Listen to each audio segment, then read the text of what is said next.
Hello students.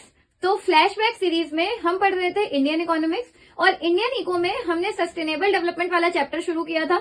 आज हम उस चैप्टर को एंड करेंगे, यानी कि आज के वीडियो में हम सस्टेनेबल डेवलपमेंट की मीनिंग, फीचर्स और स्ट्रेटेजीज के बारे में बात करने वाले हैं। बस इतने ही, यही 2-3 टॉपिक्स आपके चैप्टर में बचे हुए हैं। तो आज हम इन्हें डिस्कस करके आज इस चैप्टर को खत्म करेंगे। तो चलिए ज्यादा टाइम वेस्ट नहीं करते हैं और वीडियो शुरू करते हैं। आ जाइए। तो व्हाट इज सस्टेनेबल डेवलपमेंट? पहले हम लोग सस्टेनेबल डेवलपमेंट का मतलब समझ लेते हैं। सस्टेनेबल डेवलपमेंट का मतलब होता है कि इस तरीके से आप डेवलपमेंट करो जिससे कि फ्यूचर जनरेशन के लिए वो चीजें पूरी तरीके से खत्म ना हो जाएं, उनके लिए वो चीजें बची रहें। ऐसा ना हो कि जो चीजें आज हम इस्तेमाल कर रहे हैं आने वाले समय में फ्यूचर जनरेशन के लिए वो चीजें बचे ही नहीं।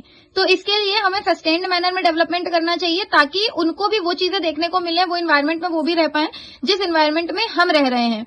इसे ही सस्टेनेबल डेवलपमेंट कहते हैं। अगर हम लोग एग्जांपल की बात करें तो फॉर एग्जांपल ट्रीज, वाटर, ये सारी चीजें ऐसे हैं जिन्हें सेव करना है, जिन्हें बचा के चलना है, क्योंकि आने वाले टाइम में अगर हम उन्हें नहीं बचाएंगे, उन्हें पूरी तरीके से एक्सप्लॉइट कर देंगे, फ्यूचर जनरेशंस भी उन चीजों का इस्तेमाल कर पाए, तो ताकि हम उन्हें पूरी तरीके से अगर एग्जॉस्ट कर लेंगे तो उनके लिए चीजें बचेंगी नहीं।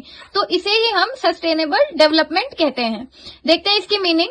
It is a process that fulfils the needs of the present generation without challenging the ability of future generation to fulfil their needs, implying that the resources are not fully exploited but rationally utilized। ये sustainable development ऐसा process है जिसमें present generation की needs को satisfy करा जाता है, करना चाहिए, but without challenging the ability of future generation.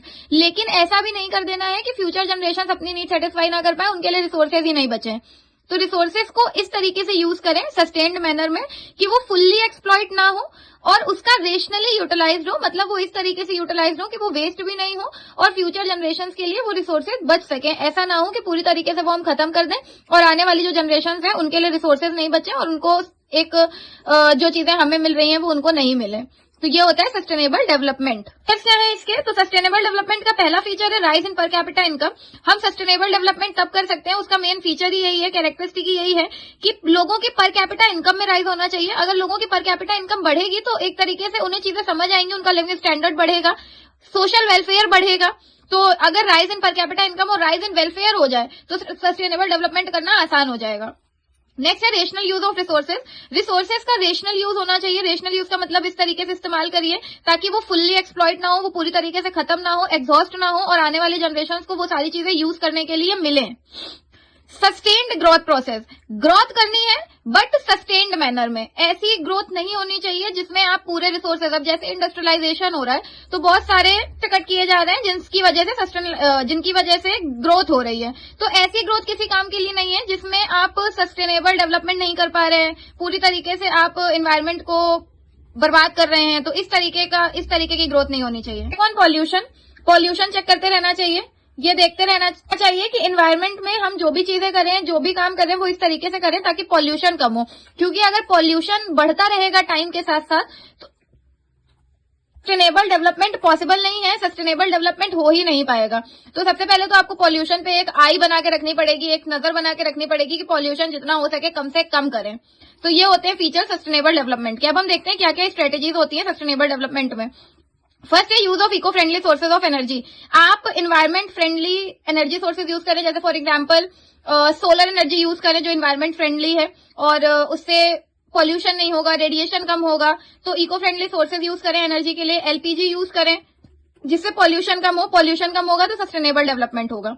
Next है इंटीग्रेटेड रूरल डेवलपमेंट। ग्रोथ के साथ, डेवलपमेंट के साथ, अर्बन सिटीज के डेवलपमेंट के साथ आपको रूरल एरिया का भी डेवलपमेंट पे ध्यान देना चाहिए।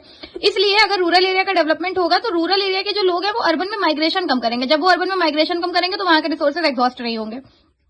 शिफ्ट टू ऑर्गेनिक फार्मिंग, जो फार्मिंग हो रही है उससे ऑर्गेनिक फार्मिंग पे शिफ्ट करना चाहिए, क्योंकि ऑर्गेनिक फार्मिंग करने से सॉइल हमारी पॉल्यूट नहीं होती है, सॉइल की फर्टिलिटी बनी रहती है। अगर सॉइल की फर्टिलिटी बनी रहेगी तो सॉइल पॉल्यूशन नहीं होगा और एग्रीकल्चर बूस्ट होगा। वेस्ट मैनेजमेंट प्रॉपरली करना चाहिए, क्योंकि अगर आप सही से वेस्ट मैनेजमेंट नहीं करेंगे तो वही वेस्ट हमारे एनवायरमेंट में पॉल्यूशन क्रिएट करता है, उसी वेस्ट से एनवायरमेंट पॉल्यूशन होता है। तो इस वजह से वेस्ट मैनेजमेंट प्रॉपर होना चाहिए। लास्ट है पब्लिक मीन्स ऑफ ट्रांसपोर्ट। हमें public means of transport use करने चाहिए कि मतलब अगर आप सेम रूट पे जा रहे हैं तो बहुत सारे लोग साथ में चले जाएं, क्योंकि ट्रांसपोर्ट से भी बहुत ज्यादा एनवायरमेंट पॉल्यूशन होता है। ईवी यूज करिए, इलेक्ट्रिक व्हीकल्स यूज करिए, जिससे कि एनवायरमेंट फ्रेंडली टेक्निक्स हैं, तो उनसे आपका एनवायरमेंट पॉल्यूट नहीं होगा, एनवायरमेंट आपका सेफ और सिक्योर रहेगा। तो ये सारी स्ट्रेटेजीज है सस्टेनेबल डेवलपमेंट की। ये पूरा टॉपिक हो गया सस्टेनेबल डेवलपमेंट का। तो स्टूडेंट्स, ये था आज का वीडियो सस्टेनेबल डेवलपमेंट के ऊपर। आपका चैप्टर आज खत्म हो गया और इसी के साथ हमारा बस इंडियन इको का एक ही चैप्टर बचा है जो हम कल स्टार्ट करेंगे। तो अगर वीडियो अच्छा लगा हो, लाइक करिए, दोस्तों के साथ शेयर करिए और चैनल को सब्सक्राइब करिए। Thank you so much.